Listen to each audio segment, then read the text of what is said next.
Вітаю вас, шановні колеги! Ми підійшли до завершальної, але чи не найвідповідальнішої теми нашого курсу – підготовка креслень до друку. Ви можете бути геніальним інженером і створити бездоганну систему теплогазопостачання в цифровому просторі.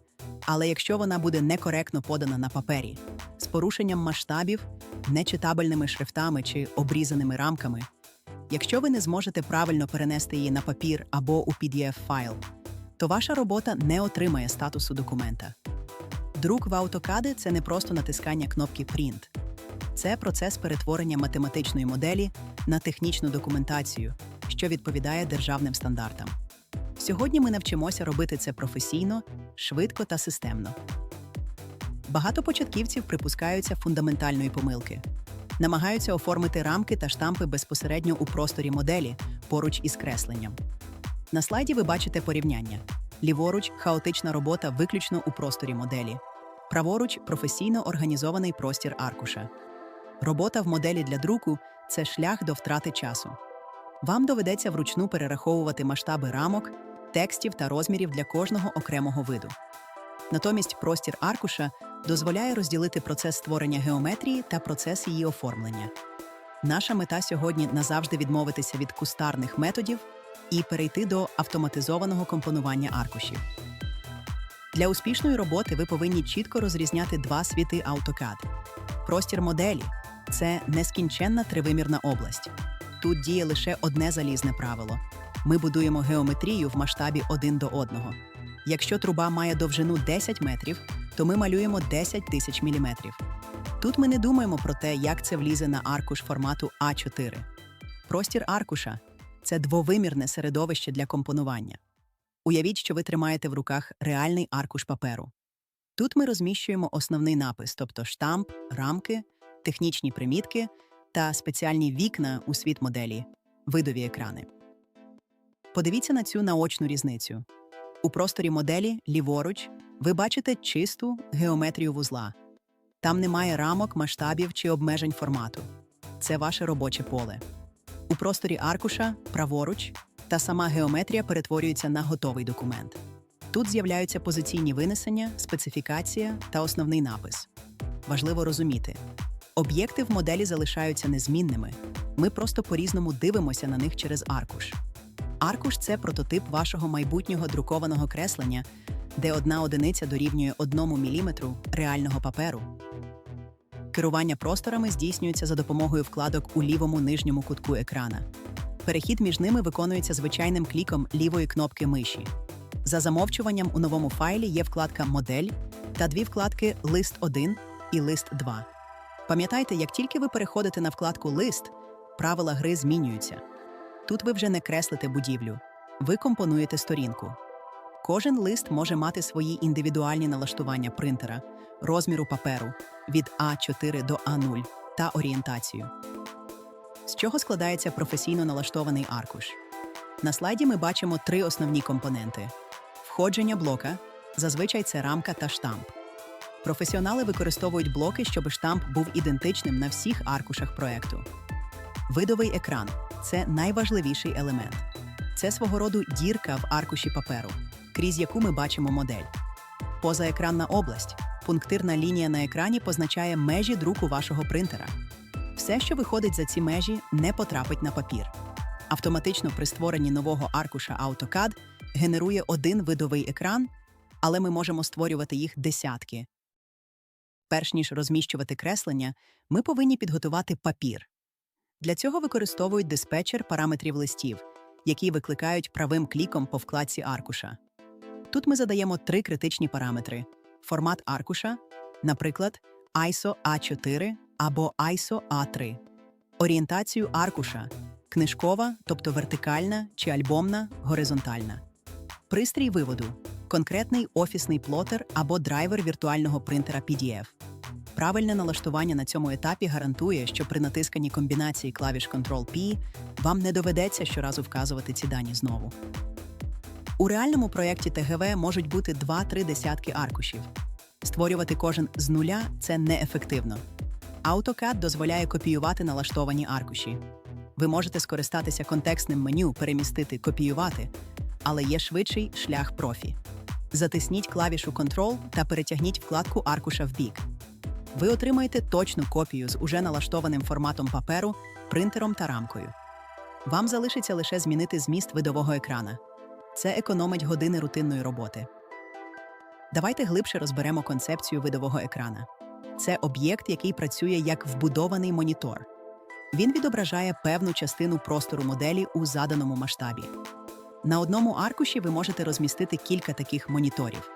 Наприклад, на одному аркуші А3 ліворуч у вас буде загальний план поверху в масштабі 1:100, а праворуч – окремий вузол підключення теплового лічильника в масштабі 1:10.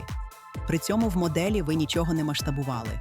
Ви просто налаштували різні зуми для різних вікон на аркуші. Як керувати тим, що всередині видового екрана, не виходячи з аркуша? Двічі клацніть всередині рамки видового екрана. Рамка стане грубою. Тепер ви знаходитесь у просторі моделі. Ви можете панорамувати, тобто рухати креслення затиснутим колесом, або редагувати лінії. Двічі клацніть за межами рамки видового екрана. Ви повертаєтеся у простір аркуша. Тепер ви знову можете рухати рамку як об'єкт або заповнювати штамп. Це дозволяє вносити фінальні правки у проєкт прямо під час компонування аркуша, не перемикаючись постійно на вкладку «Модель». Видовий екран – це такий самий графічний об'єкт, як прямокутник. Коли ви виділяєте його одним кліком, з'являються сині ручки. Кутові ручки дозволяють змінювати розмір самого вікна на папері. Центральна ручка дозволяє переміщувати вікно по аркушу. Трикутна ручка у нових версіях дає швидкий доступ до вибору масштабу. Ви можете обрізати видовий екран, надаючи йому багатокутної форми, якщо потрібно обійти якусь примітку на кресленні. Хороший тон в AutoCAD – це коли на друкованому аркуші не видно рамок самих видових екранів. Вони виглядають як технічне сміття. Порада професіонала. Створіть спеціальний шар, назвіть його «Видові екрани» або «DevPoints». Перенесіть усі рамки видових екранів на цей шар і вимкніть для нього друк у диспетчері шарів. Іконка принтера з червоним значком. На екрані ви будете бачити межі вікон для зручності роботи, але на папері залишиться лише ідеально чисте креслення. Масштабування – це серце оформлення креслення. AutoCAD пропонує два шляхи. Перший – візуальне наближення. Обертання колеса миші дозволяє швидко знайти потрібну область. Це зручно для чорнової роботи, але категорично не підходить для фінального оформлення. Другий – задавання стандартного масштабу згідно з ДСТУ. Коли виділено видовий екран, у рядку стану з'являється список масштабів: 1:50, 1:100, 1:200. Ви повинні обрати точне значення, яке відповідає вимогам державних стандартів. Якщо потрібного масштабу немає у списку, то його можна додати через меню «Користувальницький». Після встановлення масштабу вкрай важливо заблокувати видовий екран іконкою замочка, щоб випадковий рух миші не збив налаштування. Це слайд із найважливішим застереженням. Ніколи не використовуйте колесо миші для масштабування, коли ви активували видовий екран. Це призведе до отримання випадкового масштабу, що є грубим порушенням інженерних норм. Точне значення масштабу 1:50, 1:100 тощо вибирається виключно через рядок стану внизу екрана при виділеному видовому екрані. Після встановлення точного масштабу обов'язково натисніть іконку замочка поруч. Це заблокує екран від випадкового зсуву масштабу колесом миші. Геометрія в моделі завжди незмінна, 1:1. Проте виникає парадокс. Якщо ми показуємо той самий вентиляційний вузол на одному аркуші в масштабі 1:100 та в масштабі 1:10, то розмір тексту на папері має залишатися однаковим, наприклад, 2,5 мм. На слайді ви бачите, як при звичайному масштабуванні текст стає або надто дрібним, або завеликим. Непропорційне відображення міток – це прямий шлях до браку креслення. Щоб вирішити цю дилему, AutoCAD пропонує 4 методи, серед яких ми повинні обрати найефективніший. Порівняємо існуючі підходи. Перший – вихідний. Все, і модель, і текст створюються в моделі. Цей метод потребує складних зворотних розрахунків масштабів для кожного напису. Другий – аркушевий. Геометрія створюється в моделі, анотації теж у моделі, але друк здійснюється з простору аркуша. Цей метод має середню складність. Третій – анотативний. Використання спеціальних інтелектуальних стилів, які самі підлаштовуються під масштаб виду. Метод потужний, але потребує глибоких знань налаштувань. Четвертий – транспросторовий метод. Рекомендований. Геометрія створюється в моделі у масштабі 1:1, а абсолютно всі розміри, виноски та текст наносяться безпосередньо у просторі аркуша поверх видового екрана. Це найпростіший і найнадійніший метод для сучасного інженера. Коефіцієнт масштабування для анотацій тут завжди дорівнює 1, оскільки ми пишемо прямо по паперу. Розглянемо покрокову реалізацію рекомендованого транспросторового методу. Крок 1. Компонування. Розміщуємо видовий екран на аркуші. Ловимо в ньому потрібний фрагмент будівлі, виставляємо масштаб за ДСТУ і фіксуємо його. Крок 2. Естетика. Переносимо рамку видового екрана на спеціальний шар, наприклад, на DevPoints або видові екрани, і вимикаємо видимість цього шару. Тепер межі вікна зникнуть, і креслення виглядатиме чистим. Крок 3. Оформлення. Беремо інструменти розмір чи текст і малюємо їх прямо на аркуші. Оскільки аркуш – це папір, де одна одиниця дорівнює 1 мм, то ми просто задаємо висоту тексту 2,5 мм і отримуємо ідеальний результат. Крок 4. Експорт. Відправляємо готовий результат на фізичний принтер або зберігаємо в електронному форматі, наприклад, у PDF. Чому ми відмовляємося від старого методу креслення всього в моделі? Цей спосіб вимагає зворотних математичних обчислень. Наприклад, ви хочете отримати на папері текст висотою 2,5 мм при масштабі друку 1:100. Це означає, що у просторі моделі ви повинні накреслити гігантські літери висотою 250 мм. Якщо у вас на аркуші є декілька видів з різними масштабами, то вам доведеться розраховувати висоту тексту для кожного окремо. Це обмежує застосування методу лише найпростішими двовимірними схемами з одним видом і забирає купу часу на перерахунки. Професіонал готує модель до друку ще на стадії креслення за допомогою системних змінних. Одиниці креслення – команда одиниці. Визначає метрику, міліметри та точність, кількість знаків після коми. Глобальні розміри – змінна DIM-Scale. Задає загальний множник для всіх елементів розмірного стилю. Переривчасті лінії, змінні LTScale, CeltScale, контролюють щільність штрихів пунктирних ліній. Важливо, щоб штрих пунктиру виглядав однаково на плані в масштабі 1:100 та на вузлі 1:20. Штрихування – змінна HPScale. Регулює густоту зразків заливки. Правильне налаштування цих змінних гарантує, що при виведенні на аркуш візуальна цілісність проєкту не порушиться. Коли аркуш скомпонований, ми викликаємо діалогове вікно друку, наприклад, комбінацією клавіш Ctrl-P.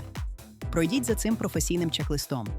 Вибір пристрою друку, конкретний плотер або віртуальний PDF-драйвер. Формат паперу – А4, А3 або А1. Пам'ятайте про формати ISO без полів, якщо ваша рамка розташована занадто близько до краю аркуша. Область друку. Для простору аркуша зазвичай обирають опцію «Лист», масштаб друку 1:1. Орієнтація – портретна чи альбомна. Таблиця стилів друку – це найважливіший пункт. Наприклад, стиль Monochrome CTB перетворить ваші різнокольорові інженерні лінії на чіткі чорні лінії різної товщини, що і є стандартом для робочої документації.